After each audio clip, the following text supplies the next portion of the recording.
Trump asema makubaliano na Irani lazima yajumuishe silaha za nyuklia, makombora na kila kitu kingine.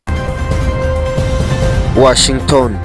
Rais wa Marekani Donald Trump amesema katika mahojiano na kituo cha Fox News kwamba makubaliano yoyote na Irani lazima yajumuishe mpango wa makombora wa Tehran pamoja na mpango wa nyuklia wa nchi hiyo.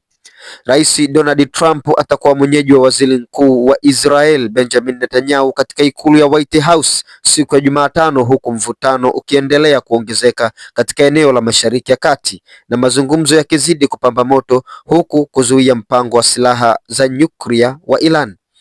Netanyahu anatarajiwa kumshinikiza Donald Trump kutekeleza makubaliano ambayo yatasimamisha urutubishaji wa uranium wa Irani na kudhibiti uungwaji mkono wa vikundi vya mawakala kama Hamas pamoja na Hezbollah.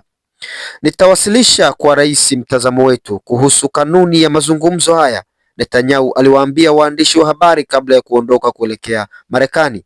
Iran imesema itaizuia urutubishaji wa madini ya uranium isipokuwa mataifa ya Magharibi yatapunguza vikwazo ambavyo vitaorodhesha katika uchumi wake.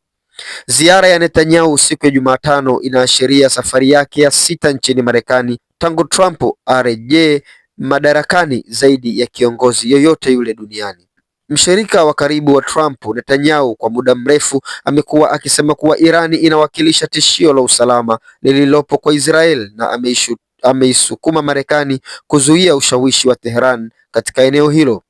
Waziri mkuu anaamini kwamba mazungumzo yoyote lazima yajumuishe kupunguza makombora ya ballistic na kukomesha msaada kwa mhimili wa Iran, ofisa Netanyahu alisema taarifa kabla ya safari yake. Ziara hiyo itakuja huku Marekani ikiongeza uwepo wake wa kijeshi katika Mashariki ya Kati, huku Donald Trump akiionya Tehran kuchukua hatua iwapo itashindwa kufikia makubaliano ya nyuklia. Wakati huu mgogoro huu wa Mashariki ya Kati kati ya Marekani, Irani pamoja na Israel endelea kubaki na Makumba International News kwa ajili ya kujipatia habari za kimataifa, siasa, uchumi pamoja na teknolojia.